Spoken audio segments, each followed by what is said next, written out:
ಮತ್ತೊಂದು ಪ್ರಮುಖವಾದಂತಹ ಮಾತನ್ನ ಸಿಎಂ ಹೇಳಿದ್ದು ಆ ಒಂದು ಮೀಟಿಂಗ್ ಮುಕ್ತಾಯ ಆಗೋ ಸಂದರ್ಭದಲ್ಲಿ ಪತ್ರಕರ್ತರ ಪ್ರಶ್ನೆಗೆ ಉತ್ತರಿಸ್ತಾರೆ.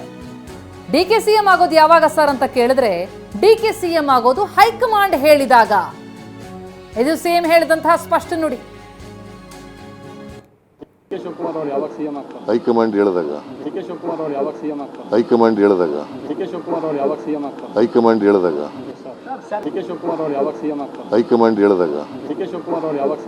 ಹೈಕಮಾಂಡ್ ಹೇಳಿದಾಗ ಹೈಕಮಾಂಡ್ ಹೇಳಿದಾಗ ಹೈಕಮಾಂಡ್ ಹೇಳಿದಾಗ ಹೈಕಮಾಂಡ್ ಹೇಳಿದಾಗ ಹೈಕಮಾಂಡ್ ಹೇಳಿದಾಗ as much awaited breakfast meeting ಅಂತ್ಯ ಆಗಿದೆ. ಎಲ್ಲವೂ ಕೂಡ ಹೈಕಮಾಂಡ್ ಅಂಗಳದಲ್ಲಿ ಮತ್ತು ನಾವು ಒಗ್ಗಟ್ಟಾಗಿದ್ದೀವಿ, ವಿ ಆರ್ ಬ್ರದರ್ಸ್ ಎನ್ನುವ ಸಂದೇಶವನ್ನು ಇಬ್ಬರು ನಾಯಕರು ಕೂಡ ರವಾನಿಸಿದ್ದಾರೆ. ಎಸ್ ಸಿಎಂ ಹೊರಟಿದ್ದಾರೆ ಡಿಸಿಎಂ ನಿವಾಸದಿಂದ. ಬ್ರೇಕ್ಫಾಸ್ಟ್ ಮೀಟಿಂಗ್ ಅಂತ್ಯ ಆದ ಮೇಲೆ ಒಂದು ಸ್ಪಷ್ಟ ಸಂದೇಶ, we are back on track ಎನ್ನುವಂತಹ ಒಂದು ಸಂದೇಶ ರವಾನಿಸೋ ಪ್ರಯತ್ನ ಇಬ್ಬರು ನಾಯಕರಿಂದಲೂ ಕೂಡ ಆಗಿರುವಂಥದ್ದು. ಆರಂಭದಲ್ಲೇ ಅಭಿವೃದ್ಧಿ ಬಗ್ಗೆ, ಘೋಷಣೆಗಳ ಬಗ್ಗೆ, ಯೋಜನೆಗಳ ಬಗ್ಗೆ ಮಾತನಾಡ್ತಾ ಹೋದ್ರು. ಆದರೆ ನಂತರ ಮಾಧ್ಯಮ ಪ್ರಶ್ನೆ ಮಾಡಿದ ಮೇಲೆ ನಾವಿಬ್ರು ಕೂಡ ಒಗ್ಗಟ್ಟಾಗಿದ್ದೀವಿ, ಒಗ್ಗಟ್ಟಾಗಿ ಸಾಕ್ತೀವಿ ಎನ್ನುವ ಸಂದೇಶವನ್ನ ಸಿಎಂ ರವಾನಿಸಿದ್ದಾರೆ. ವಿಪಕ್ಷ ಯಾವುದೇ ವಿಷಯವನ್ನ ಸದನದಲ್ಲಿ ಪ್ರಸ್ತಾಪ ಮಾಡಿದ್ರು ಕೂಡ ಅದನ್ನ ಎದುರಿಸೋದಕ್ಕೆ, ಆ ರಣನೀತಿಯನ್ನ ರೂಪಿಸೋದಕ್ಕೆ ಇವತ್ತು ಚರ್ಚೆ ಮಾಡಿದ್ದಾರೆ. ಜೊತೆಗೆ ರಾಹುಲ್ ಗಾಂಧಿ ಅವರನ್ನ ಭೇಟಿಯಾಗಿ ಮಾತನಾಡೋ ವಿಚಾರವಾಗೂ ಕೂಡ ಮಾತನಾಡಿದ್ದಾರೆ ಸಿಎಂ. ಕೇಳೋಣ ಬನ್ನಿ. ರಾಹುಲ್ ಗಾಂಧಿ ಮೊನ್ನೆನೇ ಚರ್ಚೆ ಮಾಡಿದ್ದೀವಿ.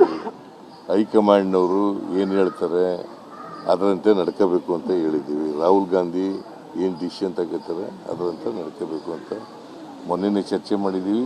ಇವತ್ತು ಅದನ್ನೇ ಚರ್ಚೆ ಮಾಡಿದ್ದೀವಿ. ಹೈಕಮಾಂಡ್ ಏನು ತೀರ್ಮಾನ ಮಾಡ್ತಾರೆ ಅದಕ್ಕೆ ಮೊನ್ನೆನೇ ಚರ್ಚೆ ಮಾಡಿದ್ದೀವಿ. ಹೈಕಮಾಂಡ್ನವರು ಏನು ಹೇಳ್ತಾರೆ ಅದರಂತೆ ನಡ್ಕೋಬೇಕು ಅಂತ ಹೇಳಿದ್ದೀವಿ. ರಾಹುಲ್ ಗಾಂಧಿ ಏನು ಡಿಸಿಷನ್ ತಗೋತಾರೆ ಅದರಂತೆ ನಡ್ಕೋಬೇಕು ಅಂತ ಮೊನ್ನೆನೇ ಚರ್ಚೆ ಮಾಡಿದ್ದೀವಿ. ಇವತ್ತು ಅದನ್ನೇ ಚರ್ಚೆ ಮಾಡಿದ್ದೀವಿ. ಹೈಕಮಾಂಡ್ ಏನು ತೀರ್ಮಾನ ಮಾಡ್ತಾರೆ ಅದಕ್ಕೆ ಇನ್ನು 2028 ಚುನಾವಣೆಗೂ ನಾವು ಒಟ್ಟಿಗೆ ಹೋಗ್ತೇವೆ ಅಂತ ಬ್ರೇಕ್ಫಾಸ್ಟ್ ಮೀಟಿಂಗ್ ಬಳಿಕ ಸಿಎಂ ಹೇಳಿದ್ರು. ಬನ್ನಿ ಏನು ಹೇಳಿದ್ರು ನೋಡೋಣ.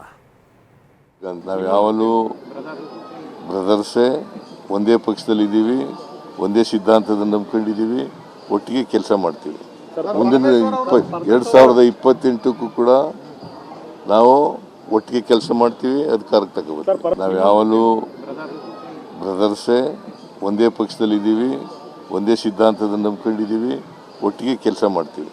ಮುಂದಿನ 2028ಕ್ಕೂ ಕೂಡ ನಾವು ಒಟ್ಟಿಗೆ ಕೆಲಸ ಮಾಡ್ತೀವಿ, ಅಧಿಕಾರಕ್ಕೆ ತಗೋಬೇಕು. ನಾವು ಯಾವಾಗಲೂ ಬ್ರದರ್ಸೇ, ಒಂದೇ ಪಕ್ಷದಲ್ಲಿದ್ದೀವಿ, ಒಂದೇ ಸಿದ್ಧಾಂತದ ನಂಬ್ಕೊಂಡಿದ್ದೀವಿ, ಒಟ್ಟಿಗೆ ಕೆಲಸ ಮಾಡ್ತೀವಿ. ಮುಂದಿನ 2028ಕ್ಕೂ ಕೂಡ ನಾವು ಒಟ್ಟಿಗೆ ಕೆಲಸ ಮಾಡ್ತೀವಿ, ಅಧಿಕಾರಕ್ಕೆ ತಗೋಬೇಕು. ಇದು ಒಗ್ಗಟ್ಟಿನ ಬಗ್ಗೆ ಮಾತನಾಡಿದ್ದಾರೆ. ಹೈಕಮಾಂಡ್ನ ಒಂದು ಉದ್ದೇಶ ಇದ್ದಿದ್ದು ಕೂಡ ಒಂದೇನೆ. ಒಂದು ಕಡೆ ಡಿ ಕೆ ಶಿವಕುಮಾರ್ ಒಂದು ಕಡೆ ಸ್ಟೇಟ್ಮೆಂಟ್ ಕೊಡೋದು, ಇನ್ನೊಂದು ಕಡೆ ಮುಖ್ಯಮಂತ್ರಿಗಳು ಒಂದು ಸ್ಟೇಟ್ಮೆಂಟ್ ಕೊಡೋದಾದರೆ ಒಂದು ರೀತಿ ಇಬ್ಬರ ನಡುವೆ ಸಾಮರಸ್ಯ ಇದೆಯಾ ಅನ್ನೋ ಒಂದು ಪ್ರಶ್ನೆ ಬರುತ್ತೆ.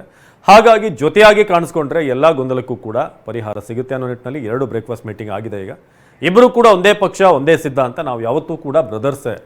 ನಮ್ಮ ಉದ್ದೇಶ 2028ಗೆ ಜೊತೆಗೆ ಕೆಲಸ ಮಾಡಿ ಮತ್ತೆ ಪಕ್ಷವನ್ನು ಅಧಿಕಾರಕ್ಕೆ ತರುವುದು, ಜೊತೆಗೆ ನಾವು ಜೊತೆಯಾಗಿರ್ತೀವಿ, ಯಾವುದೇ ಭಿನ್ನಾಭಿಪ್ರಾಯ ಇಲ್ಲ ಅಂತ ಹೇಳಿದ್ದಾರೆ.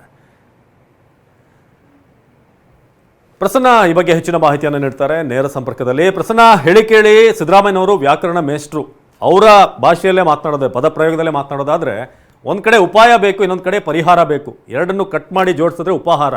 ಆ ಪ್ರಯತ್ನ ಆಗ್ತಿದೆ, ಯಶಸ್ವಿ ಆಗಿದೆ ಅನಿಸ್ತಾ ಇದೆಯಾ?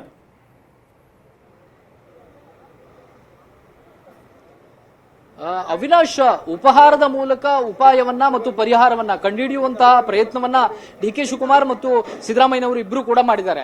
ಆದ್ರೆ ಅಂತಿಮವಾಗಿ ಎಲ್ಲವೂ ನಿರ್ಧಾರ ಆಗ್ಬೇಕಾಗಿರುವಂತದ್ದು ಹೈಕಮಾಂಡ್ ಅಂಗಳದಲ್ಲಿ ಎನ್ನುವಂತಹ ಕಾರಣಕ್ಕೋಸ್ಕರ ಮತ್ತೆ ಹೈಕಮಾಂಡ್ ನ ಜಪವನ್ನ ಇಬ್ಬರು ನಾಯಕರು ಮಾಡಿದ್ದಾರೆ. ಮತ್ತು ಕಳೆದ ಶನಿವಾರದ ಬ್ರೇಕ್ಫಾಸ್ಟ್ ನ ಬಳಿಕ ಒಂದು ಒಗ್ಗಟ್ಟಿನ ಮಂತ್ರವನ್ನ ಪಠಿಸಿದ್ರು. ಇವತ್ತು ಕೂಡ ಮತ್ತೆ ಅದೇ ಒಗ್ಗಟ್ಟಿನ ಮಂತ್ರವನ್ನ ಪಠಿಸುವಂತ ಪ್ರಯತ್ನವನ್ನ ಮಾಡಿದ್ರು. ನಾವೆಲ್ಲರೂ ಕೂಡ ಒಗ್ಗಟ್ಟಾಗಿದ್ದೀವಿ, ಕೇವಲ ಇದೆಲ್ಲವೂ ಕೂಡ ಹೊರಗಿನ ಜಗತ್ತು ಬಿಂಬಿಸ್ತಾ ಇರುವಂತಹ ರೀತಿಯಷ್ಟೇ ಹೊರತು ನಾವು ಮೊದಲಿಂದಲೂ ಬ್ರದರ್ಸ್ ರೀತಿಯಲ್ಲಿ ಇದ್ದೇವೆ, ಮುಂದೆಯೂ ಕೂಡ ಬ್ರದರ್ಸ್ ರೀತಿಯಲ್ಲಿ ಇರ್ತೀವಿ ಅನ್ನುವಂತ ಮಾತನ್ನ ಸಿದ್ದರಾಮಯ್ಯನವರು ಪುನರುಚ್ಚಾರ ಮಾಡಿದ್ರು. ಡಿ.ಕೆ. ಶಿವಕುಮಾರ್ ಅವರು ಕೂಡ ಅದೇ ಅರ್ಥದಲ್ಲಿ ಮಾತುಕತೆಯನ್ನ ಮಾಡಿದ್ರು.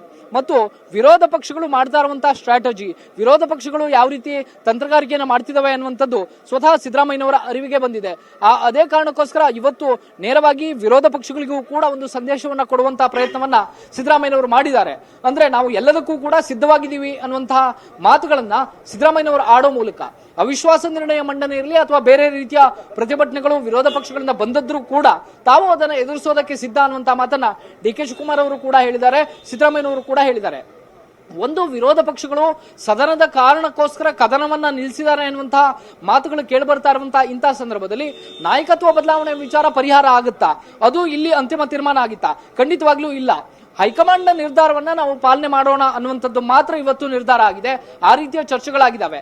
ಡಿ.ಕೆ. ಶಿವಕುಮಾರ್ ಅವರು ಸಿದ್ದರಾಮಯ್ಯನವರು ಆ ಮಾತನ್ನ ಹೇಳದೆ ಹೋದ್ರು ಕೂಡ ಡಿ.ಕೆ. ಶಿವಕುಮಾರ್ ಅವರ ಮಾತಲ್ಲಿ ಅದು ಇತ್ತು.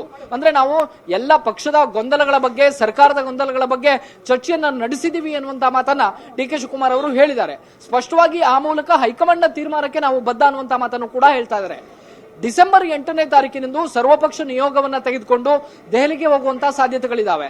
ಸರ್ವಪಕ್ಷ ನಿಯೋಗವನ್ನ ತೆಗೆದುಕೊಂಡು ಹೋದಂತಹ ಸಂದರ್ಭದಲ್ಲಿ ಸಾಧ್ಯತೆಗಳಿರುವಂತಹದ್ದು ಹೈಕಮಾಂಡ್ ನ ನಾಯಕರ ಭೇಟಿಯ ಬಗ್ಗೆ. ಹೈಕಮಾಂಡ್ ಇಬ್ಬರನ್ನೂ ಕೂಡ ಒಟ್ಟಿಗೆ ಕೂರಿಸಿಕೊಂಡು ಈ ಗೊಂದಲಗಳನ್ನ ಸರಿಯಾದಂತಹ ರೀತಿಯಲ್ಲಿ ನಿಭಾಯಿಸಿದ್ರಿ ಇನ್ನೂ ಕೂಡ ಕಾಲಾವಕಾಶವನ್ನ ತೆಗೆದುಕೊಳ್ಬೇಕು ಅನ್ನುವಂಥದ್ದೇನಾದ್ರು ಹೈಕಮಾಂಡ್ ಸೂಚನೆ ಕೊಡುವಂತಹ ಸಾಧ್ಯತೆಗಳು ಖಂಡಿತವಾಗಿಯೂ ಇದ್ದೇ ಇದೆ.